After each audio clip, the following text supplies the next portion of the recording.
Avengers Age of Ultron was mid. That's the line we've all heard, the forgotten middle child of the MCU. Not iconic like the first Avengers, not emotional like Infinity War, and not whatever Endgame was trying to be, just a 2 hour setup machine, or at least that's how people remember it. But here's the thing, Age of Ultron might be one of the most unappreciated films in the entire Infinity Saga.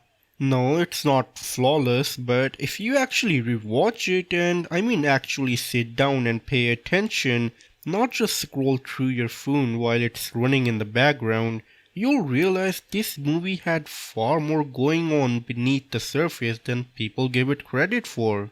It wasn't just a bridge between films, it was a bridge connecting everything from Tony Stark's paranoia, Wanda's trauma to literal birth of Vision. So let's take a closer look at why Avengers Age of Ultron is better than you remember. Let's rewind to 2015. The first Avengers movie had changed the game. Marvel was riding high and expectations were sky high. Fans wanted more action, more characters, and more stakes. But Joss Whedon, he wanted to go darker, more introspective, and somewhere in that creative tug of war between what fans expected and what the story needed, Age of Ultron landed in this strange, uneven but fascinating space. Marvel was also building an entire cinematic universe by this point. This film didn't just have to be a movie, it had to be a launchpad for Civil War, Infinity War, Black Panther, Thor Ragnarok, and WandaVision all at once. That's a ridiculous amount of pressure, and yet it somehow works if you know what to look out for. The movie kicks off with a bang, the Avengers raiding a Hydra base in Sokovia. It's chaotic, energetic, and it feels like a comic book splash page brought to life. But what matters more is what they find. Loki's scepter, and inside that scepter, an artificial intelligence that's not just AI, it's alien.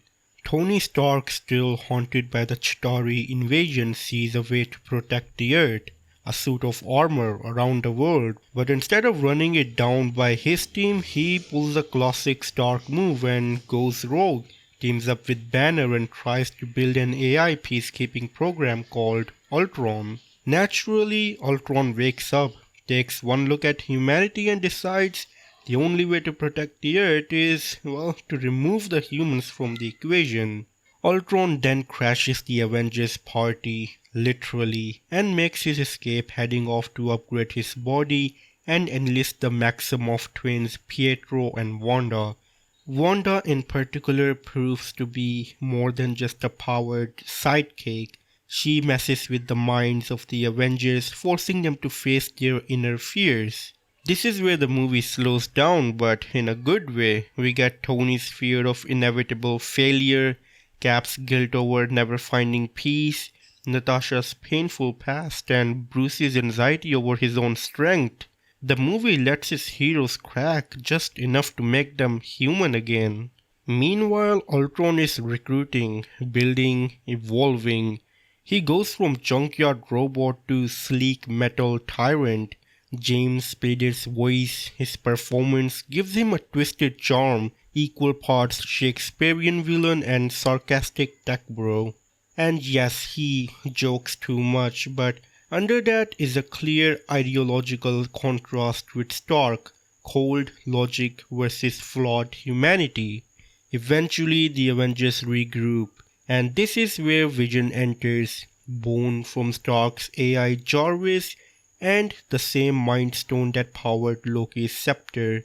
Vision is the literal fusion of man, machine, and something else entirely.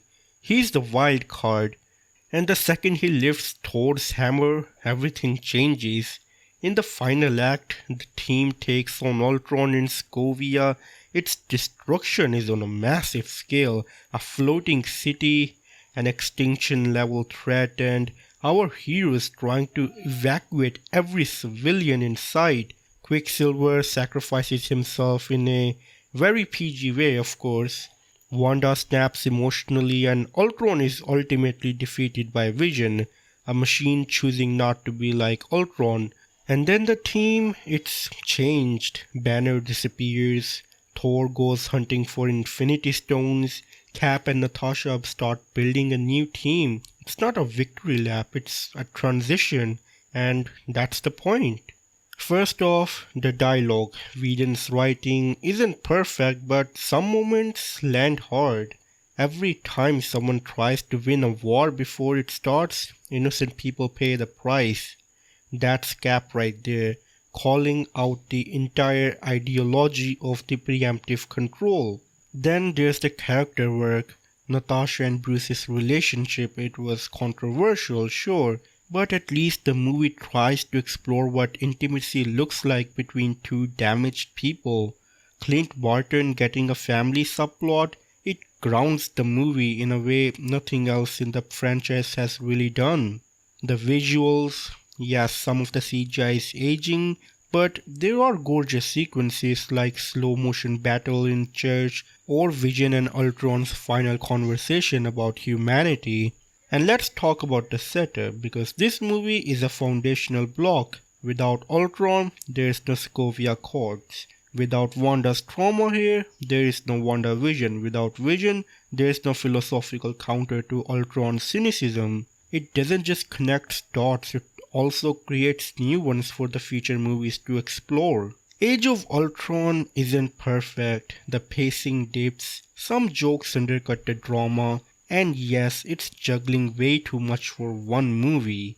But it's not mid, it's dense, it's ambitious. And if you give it another chance, like really watch it, not just remember the memes, you'll see a film that dared to challenge its character more than it had to. So no, it's not just a stepping stone, it's a cornerstone, and one that deserves far more credit than it gets.